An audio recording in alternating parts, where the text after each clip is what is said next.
they're red herrings because they're nothing to do with collaboration. They're things that we find reasons to not do things that we're not sure we need to do in the first place. This happens all the time. We kind of think we need to do things because they're things that we've been told we need to do. And then we come up with excuses and reasons for why they're not happening. And none of it is really real. It's all a bit red herring-y, which is what I want to do today. Because I think we misuse words. We misuse words like transformation all the time. Most people aren't transforming. They're just getting better at what they do. And that's okay. Improvement is a really good thing, but we've stopped improving and we're all transforming, and we're not. Some of us are, but most of us aren't. So I like to break that down. So we're going to do a quiz. Are we up for a quiz? Yes. It's fun. Excellent. So I want to hear your answers, and I think you might already know them. So I might have got my quiz wrong as well. Is collaboration about working together? Yes. Yeah. Yes. It is. It is, but it's Yes, not, no. because the definition of working together is teamwork. Right. You know, you're on the road. The Collaborating. guys are doing the thing with, you know, they've got the stop and go signs, and someone's digging up, and 18 people are watching. They're working together as a team. They're not all working because there's 18 people, 18 road workers sitting on the side, but it's teamwork. And if you Google or Grok or whatever it is you do, teamwork, it involves a group of individuals working interdependently towards a common objective, requiring coordination, shared responsibilities, all that good stuff to execute the solution. That's teamwork. I think we often think collaboration instead of teamwork. Collaboration is a group of people working across roles, often focusing on creativity and innovation to solve problems, to a shared problem. So collaboration is about creatively solving things possibly across functions. Teamwork is working to deliver the thing. So how often is it teamwork that we're talking about rather than collaboration? I'd say 99.9%. So we all think collaboration, and it doesn't happen, and we blame it on a lack of collaboration, but actually we need to focus on teamwork. So next question in the quiz: is collaboration, is it about aligning what we do? Is the definition of collaboration about aligning what we do? I think it is more about aligning what we're doing because we're aligning towards a shared goal. We are, but so is teamwork.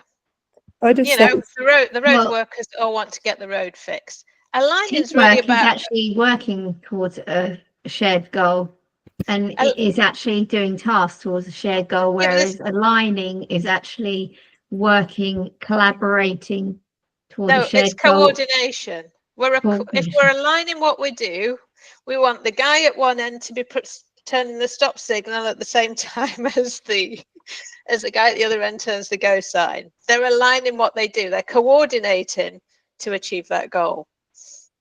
And communicating. And communicating. Excellent. Is it about helping each other out? No, sometimes. So collaboration might do these things, but it's not the definition. There are other things. Cooperation. We're all cooperating together to get this thing done. I'll help you. You scratch my back. I'll scratch your back. All of that stuff. Is it about engaging with lots of people? Not necessarily. No, we might describe engaging with lots of people as networking. So when we're doing a lot of those big collaborative consulting events, they're probably more about engaging and networking to get everybody up to speed with what we're doing. But we're not really collaborating. We don't go all those things, say, here's the problem. Do we all think this is the problem? We all know this problem. Right, what ideas have you got? And sometimes we do that, but they know that we've done that before. Who said it at the start? And no one's listening because we've been here before and we're disengaged. And yeah, you say you're going to listen to us, but you don't. Because we're not really collaborating. We're engaging. What about getting together and working or thinking out loud to solve a common problem that we all have to reach an agreed goal? Yes. Yes. Yes. I would say that is the definition of collaborating. We've got a problem that we all know needs fixing. We've come together to work out how to fix it. And at the end of that, it will become a solution that we then need to embed, which we'll do through teamwork, cooperation, alignment, networking, engaging, all of those other things. We don't need the collaboration beyond that point, because we're all then aligned. We know which bit of road we're digging up. If you think back to the olden days when they were trying to solve mathematical problems, you know, you'd have all of these scientists around the world. There'd be a shared problem that everyone wanted to get an answer to, and they would work on it individually. They would come together, they would swap their notes, and they would work together to work out the equation. That's collaboration. That's working or thinking out loud. You don't need to all be in the same room to do it, but you need to be sharing ideas and working through that problem. I used to have a real bugbear when SharePoint first came out. Microsoft sold it this great collaboration tool. It's not about collaboration. It's about all being able to access the same documents. It's just a big file. It's no different to having a physical filing system in your office where everyone can go and access the stuff they need that's in there. Filing and accessing data and working on things to achieve a goal isn't collaboration. Collaboration is the working and thinking out loud. And that's why I think we all think we're not collaborating enough, because we're misusing what we mean by collaboration. We perhaps need to go back to the old-fashioned stuff and just work better as a team and do some teamwork. And that's not a bad thing. Just like improving what you do is not a bad thing. You don't all need to be transforming everything you do. And that's why we don't fix it. Is it because the idea of collaboration is more strategic when, even though they think the teamwork is more task-based? Teamwork is task-based to some degree. You've agreed the problem, you've decided what the solution is, and now it needs to be implemented. And you might need to work across different teams to do that. You might need to cooperate. You might need to coordinate activities. If you're building a hotel, for example, you need to coordinate when the drains are done, when the plumber comes in, when the electrician comes in, when the brickies come in. You don't need to collaborate because you've already got your solution. Your architects designing the hotel may have collaborated on how to build a swanky hotel and do some new things. So is it about, sorry, go on. Is it about bringing different perspectives to create something new, something different that wouldn't have happened without the collaboration? Yeah, exactly. Right, because this is really interesting. You mentioned this teamwork, coordination, cooperation, networking, and ultimately good team working. But collaboration is different. It's different. It's different. So when we say we're not collaborating well, it might be that we're not cooperating across different teams to align ourselves. Catherine, you've got your hand up. Where do things like problem solving itself, brainstorming, and those kind of ideas, is that what you would find in a collaborative workshop? That's what you, exactly. Okay. That's perfect. So that's what I was coming to next is, so those barriers, competing priorities, if we have a problem that we all agree and it needs to be solved, we're going to get together and collaborate on that to work out what to do and decide how big a priority it is. Because it's a problem that needs solving. I will come to your answer properly, Catherine, in a minute. Lack of psychological safety. Yes, it can be a problem if you're having a collaborative workshop, facilitated workshop. If people don't feel safe to really speak out, use hopes and fears. You create that psychological safety. So that's how to manage that. Unclear roles and ownership. Again, whose job is it to collaborate? It's you need somebody to facilitate the discussion, facilitate the session, set it all up, all of that, of course. But there's nothing stopping you in your role to say, why don't we just get together and collaborate on this? Let's get the people together. You don't need your boss to tell you that to take, you know, we can do these things without waiting for somebody to come and say it. And I'm going to show you how you might do that. But there's a little bit of, for me, has anyone ever been in a traffic jam? Yes. Yes. When you're in the traffic jam, do you sort of bang on this, you know, where's all this traffic coming from, ranting and raving, looking at your watch, all of that stuff, trying to peer what's going on? We all do that, don't we? How many times, be honest, have you sat in a traffic jam and thought, do you know what, I'm the problem. I am causing the traffic jam, because you are. And these things in the organization, you know, it's someone else's job to collaborate. We need to change the culture around it. You are that person. You can do that. It might be small scale, but you're part of the problem if you just sit waiting for someone else to do it. You have the autonomy. Go and collaborate, even if it's just with your team. We've got a problem. Let's work on it out loud together. So how might you do that? First, what does the situation require? Magda, I think you said that. You know, what do we actually need? Do we need alignment? Do we need cooperation? Do we need an engagement session? You know, those consultation engagement sessions are important, but be clear on what it is. If you're not asking them to tell you what the solution is, don't pretend that you're going to do that and then you're not going to listen because you've already got the solution. So make sure you know what is required, because that way you can do the thing that's needed. Do we just need the guys to communicate and coordinate the stop and go signs at the end of that big stretch of road that's getting dug up? If you decide that, yes, you have a problem and you don't know what the answer is, then you need to collaborate. We need to clarify the problem statement and the size of the prize to stop the other priorities getting in the way. So what is the problem statement? And this is where I asked you at the start, Liliana, because you said and you don't have to answer, but if you've thought of it and you want to, or you want to type it in, that'd be great. We need to collaborate more. Why? What is the problem that exists that collaboration would fix? Because it's an easy thing to say. Why do we need to collaborate more? What's not happening by not collaborating?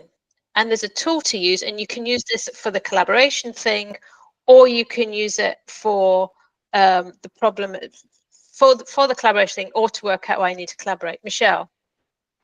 Because you're not going to be able to deliver on a change project if someone's not willing to collaborate their hopes and fears or communicate with you and cooperate.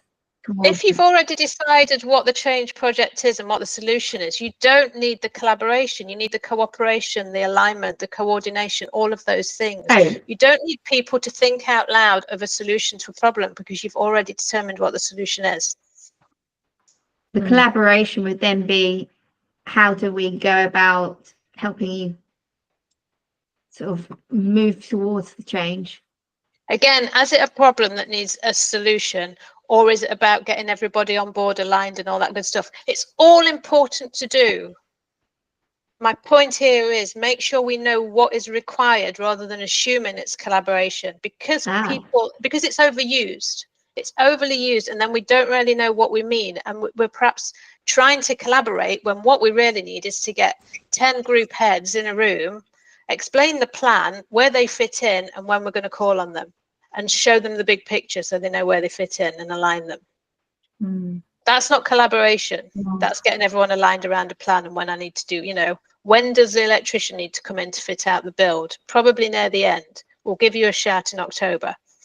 But this is what the overall plan looks like, and this is the work we're going to need you to do.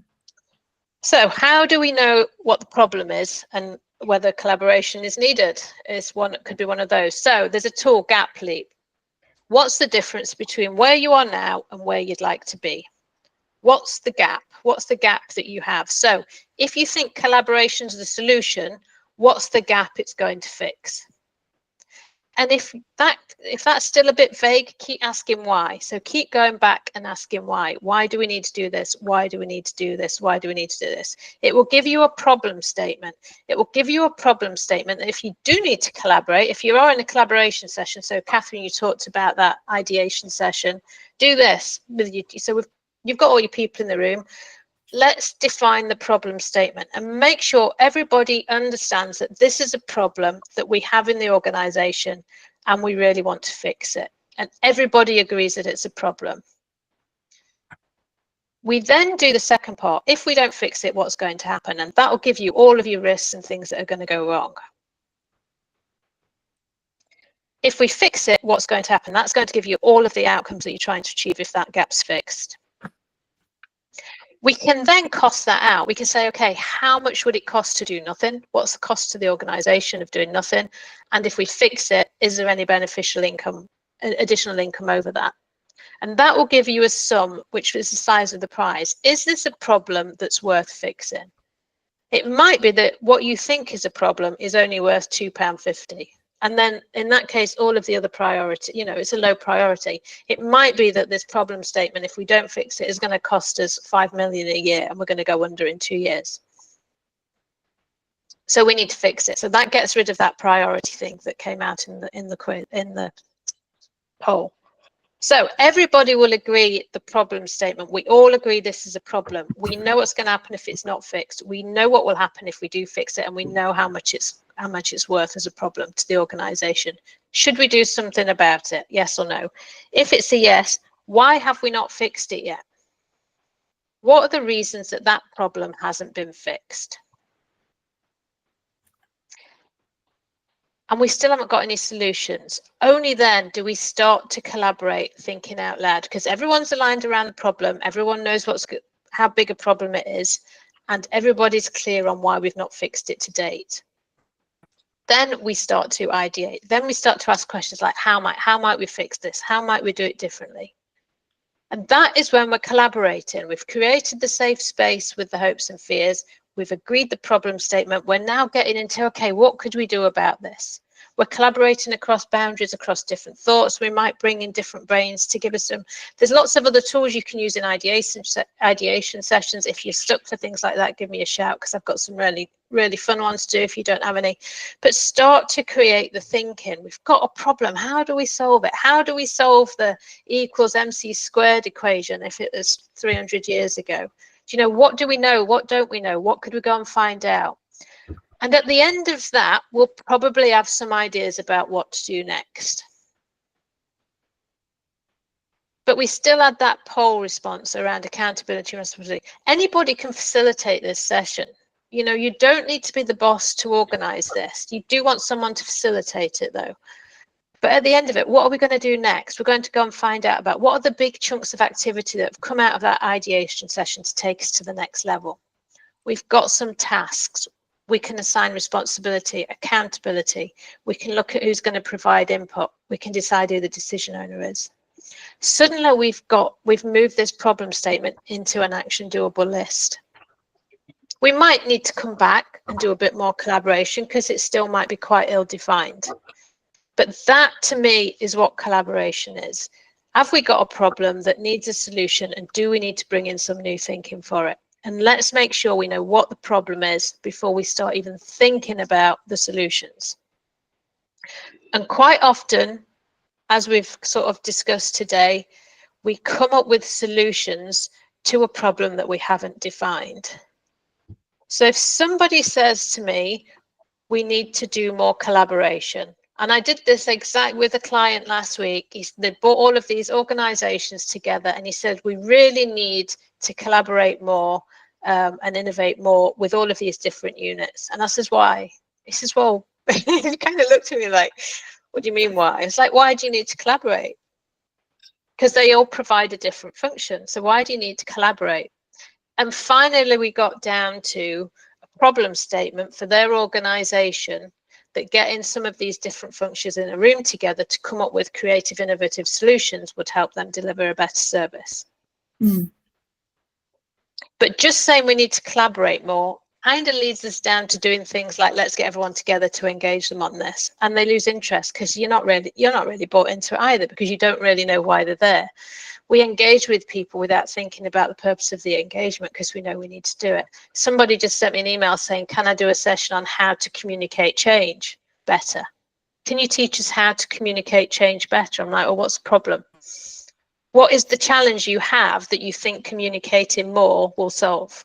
Because it might not be the right answer. We jump to the solution to do the more of without knowing what the problem is. So if you need to collaborate more, make sure you know what the problem is, and then bring everyone together to collaborate on that problem. I'm going to, I think that's my last slide. So if we do that, if we do the gap leaps, we know what the problems are, we can work out what the priorities are. It can get rid of stuff on your desk that you think is a problem that isn't really a problem, because it turns out it's small fry. So it takes some of the heat off of everybody. If you use hopes and fears, you'll create psychological safe space.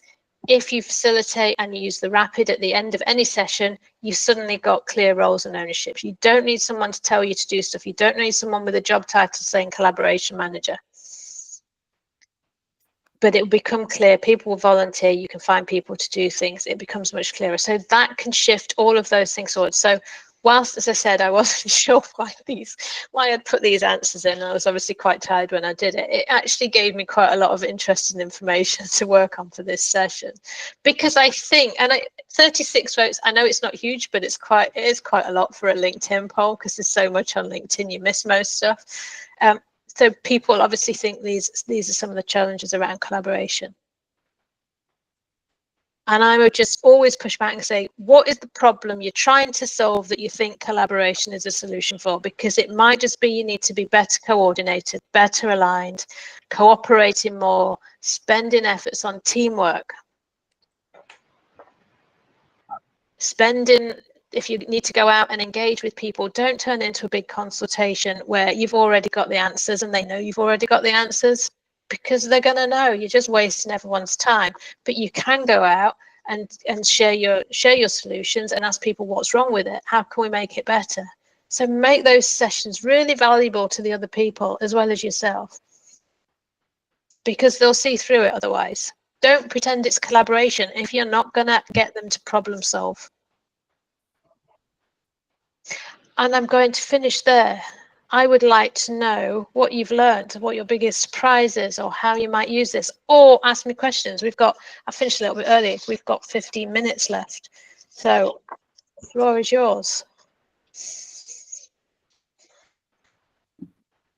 I think it's just interesting, isn't it, to that very first bit where we talked about what's collaboration, and just, as you said, like as we began to kind of peel the onion, it's kind of like all those different things that kind of come out. So for me, just actually, even though it seems like a really simple thing, of like really considering what do we think that's going to solve and what's the why. That's probably the biggest bit for me.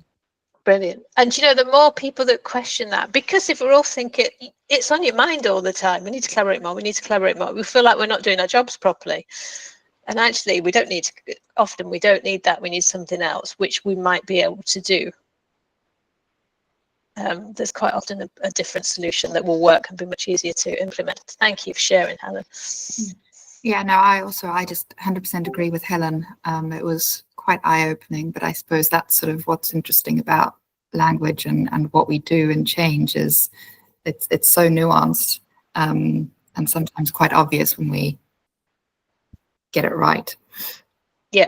And again, the more you do that, you know, with your team, just say, why do we need to do that? People get used to doing it. So you start to shift the culture of asking questions, which is creating that psychological safe space again. So people say, why are we doing that? That makes no sense. And then, okay, let's go back and look at the problem, because you'll come up with better and quicker and easier solutions often if you go back to the problem statement. Thank you. Eileen.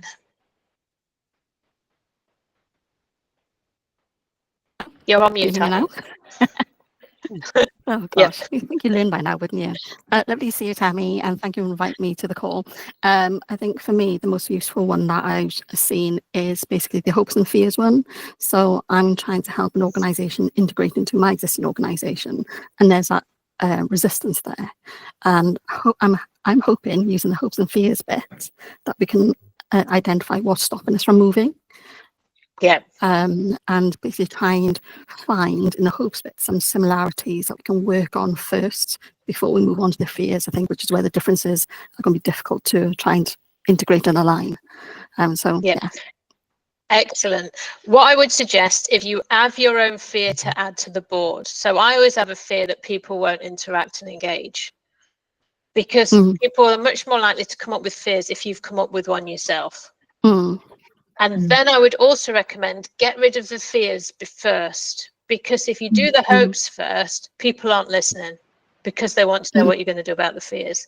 So do the hopes and fears, get rid of fears, and collectively do them. How can we get rid of this fear? How can we make sure this doesn't happen?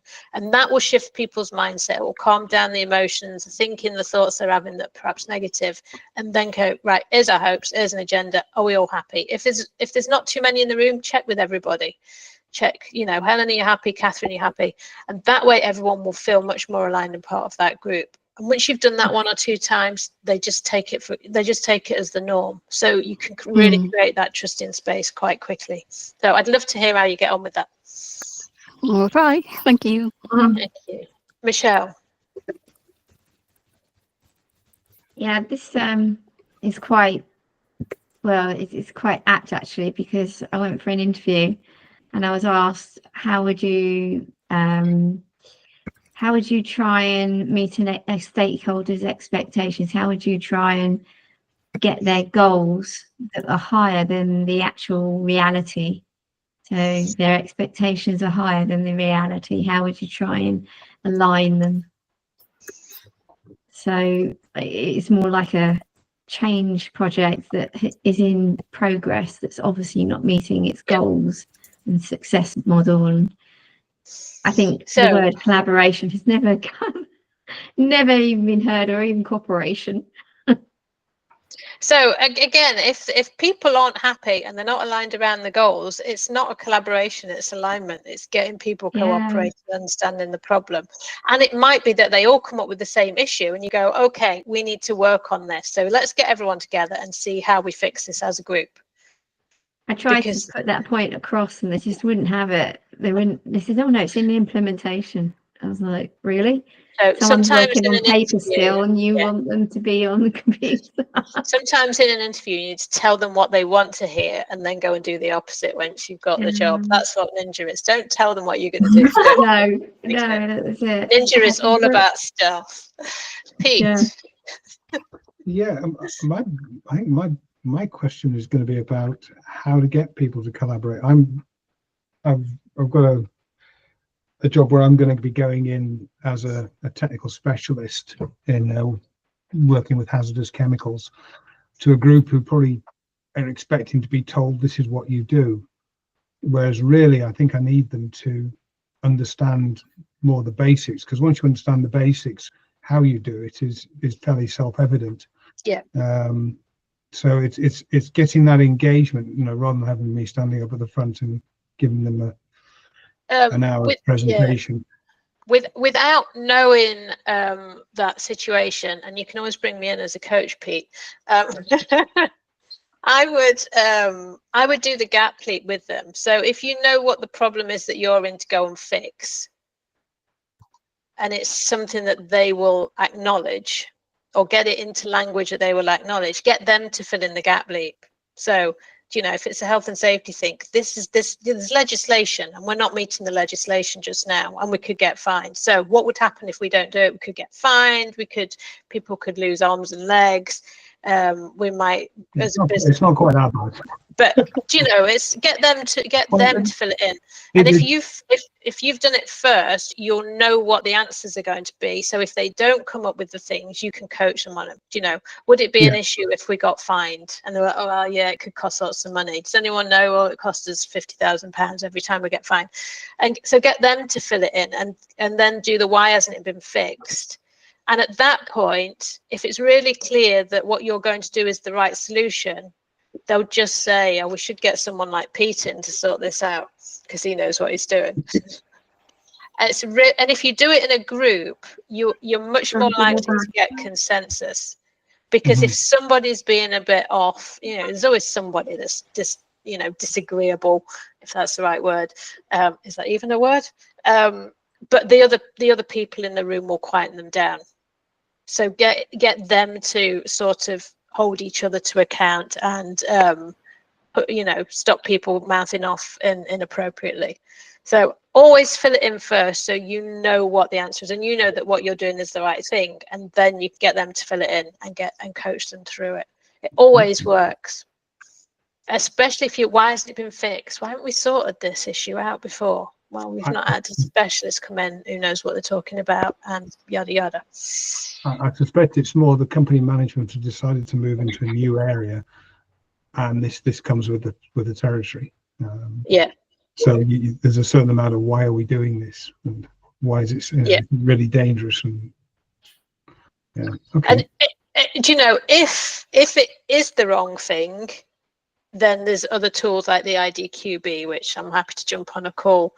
But if it is the right thing and you've worked that out, then it's really quite simple to get everyone aligned around that, because you've worked through what the problem is and they'll agree it. If you're doing something and it's the wrong thing and you can't do that, then that's a different piece altogether. Okay.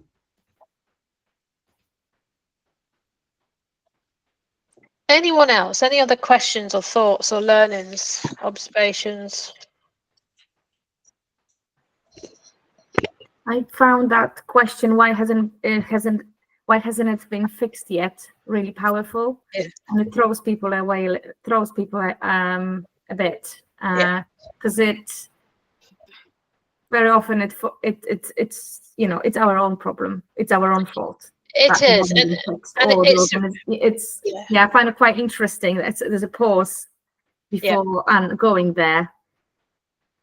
So what's really interesting, the why not fixed, is it gets rid of the noise as well.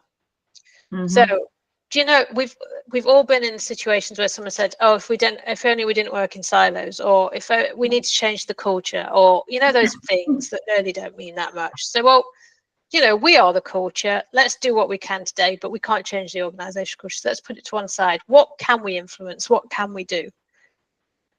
Working in the NHS, it was always blaming it on the government or Department of Health or somebody, because it's easy to throw it up the way. It's like, okay, we can't influence that, but we can influence this. So how can we do something within this space that we can control and influence? So it can get rid of that noise and excuses that we come up with. And it's not doing it out of badness. It's just people get stuck in that way of thinking. And the phrases as well. We get stuck in the common phrases of transformation and collaboration. There's just, you know, buzzwords come up every 2 or 3 years. It was innovation, now it's transformation. It used to be silo working, now it's collaboration. So we just churn through different words. There's reasons to not do. And when we do that, not much changes. Michelle? Do you think this is down to AI? No. I think it's down sort of to like humans. the American bringing in changing the language or anything. No, I think it's AI's barely arrived. We've been misusing language since we invented it. For sure. I was actually going to ask, humans. share your template of the gap leap, because I think it's brilliant, and I've seen it in the book, and it's only very small in the book. So I was just wondering if we can get that emailed out. Thank you, Catherine. You need to drop. Nick, collaborate to resolve conflicting agendas and get commitment. Yeah, absolutely. So collaborate on what the problem is. How do we fix it? And then get that alignment. So perfect. The gap leap would really help with that, because quite often people are coming in at different stages in the problem. So what's a problem for you might not be a problem for somebody else, but the problem for you has to go down a level and sit across an organization. It has to be a problem that exists for the organization to make it worth fixing. So there'll be a point where you can get to where everyone can recognize it, even if it doesn't affect them directly. Nicola? Yeah, I've just thought of something that's come up in the last couple of days that might, if it is the right approach, and I think this is what we're talking about today, but I'm working on a specific program of work, but I'm also looking after a technical portfolio, and we've identified that there are elements within that are separate to what we're doing within our program of work that are actually included. So rather than having, I hate to use the word silo after what you've just said, but they are doing it independently rather than silos, and it's a case of, oh, come along to our working group, let's talk about it. Oh, we're already doing that in there, well, let's bring it into what we're doing, and then we don't have Fred over here doing something that might be contrary to what we're doing in our own program. So again, that's back to alignment, cooperation, all of that other stuff that I talked about. You might need to have a little session where, again, let's just look at the problem statements again. Because people will shift. Again, most people aren't doing things out of badness, but we're just all busy getting on with our own thing, and it's much harder to see that bigger picture. So, you know, if you're doing that already, can we steal from it rather than we'll bring it? So, some of those. It's almost like there's like it's almost like an undocumented backlog of nice to haves. Yeah. And now they're going, oh, we could do that within your program. But to be perfectly honest, it's being progressed through the program. So without it verging into scope creep, it's like, actually, we're going to get a lot more benefit if we take this into consideration and work collaboratively. Yeah. So if you're getting scope creep, that's great. If you're getting scope creep on things and it's that wish list, just say, what is the problem that this thing will fix? Because I remember doing this. I did a list of things that were on the, we really should do these things, but we haven't done them yet in the NHS, and they've been on the list for 10 years. And I was like, well, if they're a real problem, you would have fixed them. So they're not going to fix the real problem. The problem's just tiny in comparison. So let's just get rid of them, because it makes everyone feel like they're not delivering when this thing keeps rolling over year after year after year. So again, you know, okay, you think that we need to do that, it's nice to have, but what problem is it going to fix? Yeah, and in this situation, it's a whopper. It is actually going to fix something that's been a big problem. So they've just found a machine, not a machine, a vehicle to use to deliver it. So lucky me. I'll keep you posted. I would love to hear how that goes. So hopes and fears. Always come back to your hopes and fears. Eileen, if you're going to do this, check in at the end. So you interacted. We had something around coexisting. I can't remember what that was, but hopefully no fears came true. And I didn't make your role play. Have we learned something new, got different ideas, some tools that are practical, and a better definition of collaboration? Definitely. Excellent. You achieved your own agenda. Well done. True ninjas. If you want, honestly, get in touch and we can have a little half hour and just work on an issue. If you've got somewhere you want to talk something through. You know, we all do. I know it's a marketing thing. There's only one spot left, but seriously, I've just had a pull out for the next training course, and the deposit's already placed, so it's going at a bargain rate. So if you are interested in training, it does start next 21st, whenever that is, a week today. But yeah, if you want to know about that, do get in touch. If you could squeeze that in, it is the last spot, and it is due to a dropout. So thank you all. I've got. The last session in this round is in 2 weeks, celebrating success and learning from mistakes. Possibly the most important thing you can do. Learn from your mistakes. And I've made several in the last 2 days because I've been live streaming. I don't know if anyone's seen it. I have no idea how to live stream. This morning I forgot to put me on the stage and I did a really good session and it wasn't live. That's the second one. Brilliant. I didn't actually see it live. I saw the recording and it was brilliant. And you actually covered a point that was so apt. It was really good. Thank you. But yeah, today I did a second one today and I was like, oh, I can't believe I said all of that without rehearsing. And then I realized I hadn't pressed the go live button. But I learned more from that than trying to like make it all perfect from day one. So I've learned a lot. But yeah, hope to see you in 2 weeks. Do get in touch. And yeah, if you want an audit, let me know. And Pete, good luck with that, getting those people on board with that thing that might be dangerous. It's actually persuading them it's not as dangerous as they think. That's the problem. So you're dealing with people who are very frightened because they don't understand what they really mean. So. Okay, so that is perhaps a different approach, but I'm happy to jump on a call if you want. I'll give you a call next week perhaps. Yeah. Okay. I'll find do out that more about it next Monday. Yeah. All right. Look forward to that. And everyone else, have a good evening. I'm going to the river for a swim. Enjoy the sun. Thank you. Yeah. Enjoy. Bye. Thanks. Bye. Bye. Bye, everyone. Bye.